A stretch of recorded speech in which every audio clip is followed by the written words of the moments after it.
Well, hi there, ho there. All my friends on the interwebs who love adventures. I am Dakion. It is a Monday, the 20th of November, 2023, and I'm here to ramble. And I'm going to ramble on first about these 9 finished minis that I'm overall rather pleased with. Let's start out with the bad thing. The guy in the center here, the officer of these troops. Why is he holding his hand so weirdly? Well, he's supposed to have a sword in it. It broke off. I tried to fix it. It didn't really work. Couldn't be bothered. Let's just say he's holding a very small hand grenade or something that he's going to throw, or he's making a weird gesture.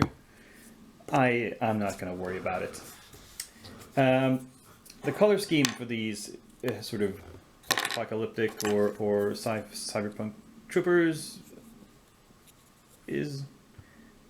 didn't really come out as I imagined it, but it's okay. I'm fine with it. They're just troops. They don't need to look good. Then we have these hassle-free minis. We have Commander Adama here. I had to repaint his face. I painted his face first, and then I got too much. When I was painting his uniform, I was a little careless and got a lot of blue on the face. Couldn't clean it all off. I had to repaint the face completely. Turned out a little darker than I intended, but I think it's still readable. Here is Ripley, kind of, running with a her gun. We have some unnamed soldier lady. Now, and as usual, this time of year it's kind of dark here, but in the light box things look better. Then we have Captain Hammer, and I'm pretty pleased with the insignia on his chest. I freehanded that thing, and it's extremely simple, but you know it does look kind of round, doesn't it? And I cannot often manage that, so I am very, very happy that I painted something that looks kind of reasonable. If the circle is a little wobbly, let's say it's because the cloth on the t-shirt is not perfectly smooth. That's a good excuse. Anyway, 9 minis finished in this week. I'm keeping a great pace, and I'm happy with that. So let's see what I'm gonna try to keep the same pace with next week. And here we have these Batman villains, primed and ready to paint. I'm not that enthused about them because honestly, like I've said, the poses are a little boring, and strangely, there's not a huge amount of detail considering how large the scale is. But oh well, it'll probably work fine. These arms were a little difficult to attach as well, but I managed it, and we'll get cracking on them. Because the advantage of the boring poses and the large scale is, of course, that they will be very easy to paint. No issues there. On the smaller side, we have these modern day kids from Hassle-Free Miniatures who are not quite primed yet. I have cleaned, prepped, and based them. Next stage is priming. I'll get right on that any time now, probably later today. And yeah, then we can get started on those as well. And again, here's because they're so small,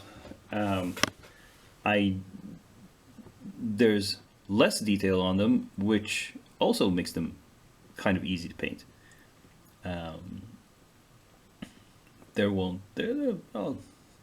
I'll have to try to think of some fun things to do, like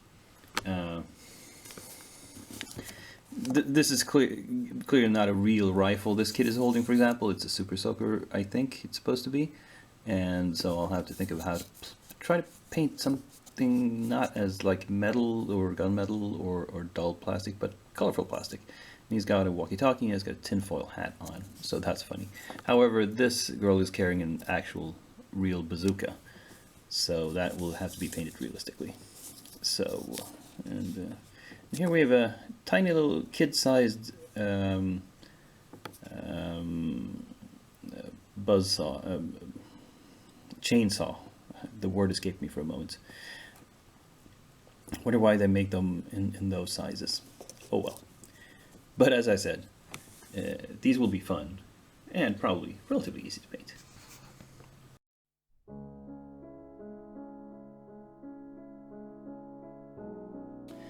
What's being inventoried this week is this big box of Achtung Cthulhu minis.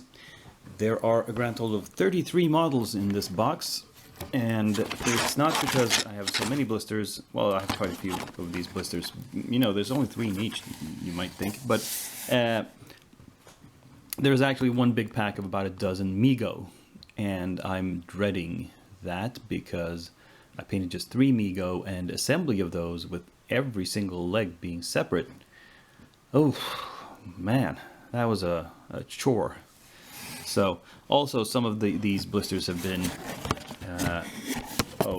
see, they've been broken and the contents have spilled out. So I don't want to mess around in this box too much right now. I'll take care of it when I take care of it. Just trust me, I did count them. Now, what do I want to start painting for next week? Well, next Monday is going to be the 27th of November, and that's almost December. So I'm thinking actually of getting started on my Christmas painting, because I still have a big box of Christmas themed minis, mostly Reaper, like 95% of them are from Reaper. And yeah, I'm gonna look into that and pick out some to start painting. And yeah, I haven't decided which yet, so I'm not gonna, there's no point in showing you right now. You'll see when you see next week. And yeah, because then they will be finished hopefully in early December, which is start of the Christmas season, proper start of the Christmas season. I mean, they've been started selling Christmas decorations and Christmas food and the like in shops for about a month now. It's kind of annoying, but oh well, that's commercialism for you. Anyway, this video is over. Thank you for sticking with me. Please give the video a thumbs up, share it, subscribe if you haven't done so before, and comment on what you especially thought was interesting. And above all, be back here next week. Same day of the week, same channel, same Dakiyan. But for now, I'm signing off.